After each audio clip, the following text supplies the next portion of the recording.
Welcome to The Explainer. You know that feeling, right? That sense that the world is getting more chaotic and unpredictable every single day. Well, you are definitely not alone. Today, we're diving into a powerful mindset that can help us not just survive, but actually thrive in all this chaos. And it's all inspired by a beautifully simple idea: be like water. Okay, so let's kick things off with a word that honestly nails our current reality: permacrisis. It was the Collins Dictionary Word of the Year for 2022, and it describes this constant, nagging feeling of living through one long period of instability. It's that sense that we're just lurching from one massive crisis to the next, and all the old rules for how to handle things, they just don't seem to apply anymore. And that really forces us to ask a tough, fundamental question. The ways of thinking that we all grew up with, the ones we inherited from a much more stable time, are they still doing us any good? The source material for this explainer argues pretty powerfully that the answer is a clear and simple no. We need a totally new approach. So here's our game plan for this explainer. First, we're going to really get a handle on this permacrisis. Then we'll dive into the be-like water mindset. After that, we'll look at the kinds of wicked problems this approach helps us tackle, and I'll introduce you to a new cognitive toolkit to do it. We'll check out a map designed for complexity, and then we'll see how it all clicks into place with a real-world example. All right, part one, our world in permacrisis. Look, to really understand why we need this new mindset, we first have to appreciate the weird, in-between space our world is in right now. The source material calls our current moment a liminal space. That comes from the Latin word for threshold. And as you can see here, it's like we are literally standing in a doorway. Behind us is that predictable, almost mechanical, industrial age we're leaving behind. But ahead of us, a future that's incredibly complex, interconnected, and, let's be honest, kind of chaotic. And when you're stuck in that in-between space, the old maps are completely useless. So part two, the be-like-water mindset. If our old maps are totally broken, what are we supposed to use instead? Well, the answer isn't a new map. It's a whole new philosophy. And you know who captured this philosophy perfectly? The legend himself, Bruce Lee. Be water, my friend. The whole idea isn't to pretend you have all the answers. No way. It's about being fluid, adaptable, and ready to take the shape of whatever challenge you're up against. This slide just lays out the contrast so clearly. On the left, you've got that old Breck mindset. It's rigid, it's linear, and it assumes you can just break the world down into controllable little pieces. But on the right, that's the water mindset we need now. Fluid, agile, and ready to flow around any obstacle. This right here is the fundamental shift we have to make to deal with complexity. Okay, part three, tackling wicked problems. So what kind of challenges actually require us to be like water? Well, they have a very, very specific and fitting name. They're called wicked problems. And let's be clear, wicked here doesn't mean evil. It means they are incredibly resistant to being solved. These are the kinds of problems where the goalposts are always moving, you never have all the information, and pretty much every solution you try just seems to create a whole new set of problems. And we're not talking about small stuff here. As you can see from the icons, we're talking about the biggest challenges of our time: climate change, cybersecurity, economic inequality, global governance, you name it. They're all tangled together in this one giant, complex knot.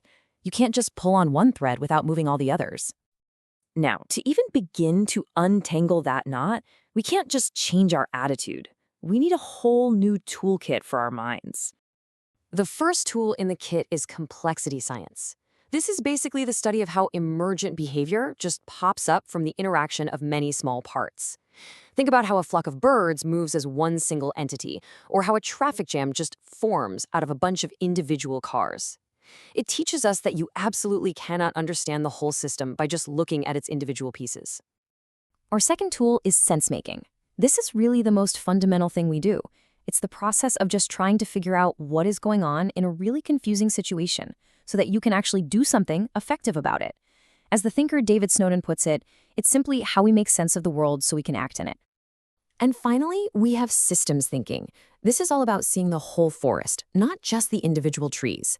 It helps us map out all the relationships between the different parts of a problem so we can find the leverage points, those absolutely critical spots where one small, smart action can create a massive positive ripple effect through the entire system. Part 5, a map for complexity.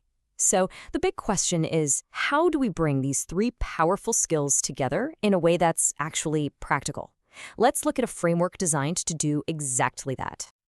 This framework, called the English mind map, helps us organize all that complexity. It gives us 5 interconnected lenses to view any wicked problem through.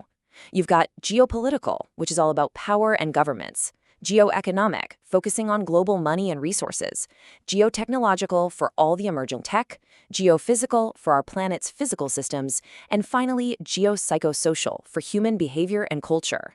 The key is you need to use all 5 to see the whole picture. Okay, let's put this map to the test. And what better example of a wicked problem than one we all just lived through together, the COVID-19 pandemic? So, from a geophysical perspective, the pandemic had these totally contradictory effects. I mean, on one hand, those global lockdowns led to this shocking, temporary drop in air pollution, but on the other hand, the insane demand for masks and PPE created a massive new plastic and biohazardous waste problem. And geopolitically? Whoa. We saw governments use immense power to lock down entire countries and close borders. But at the exact same time, this caused huge international tensions, with nations blaming each other for the spread and criticizing how the whole crisis was being handled. The geopsychosocial effects were just profound.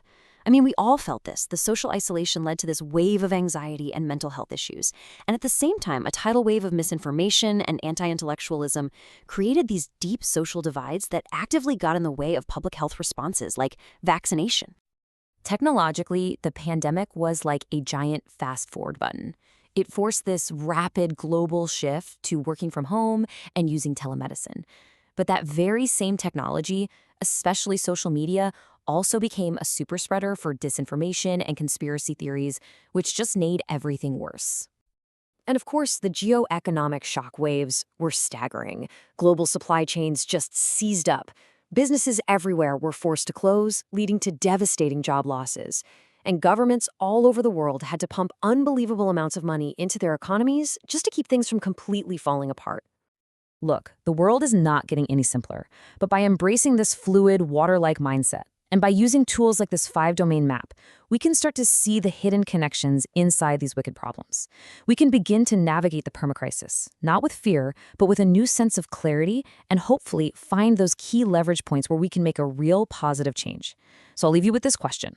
What wicked problem in your world will you see differently now?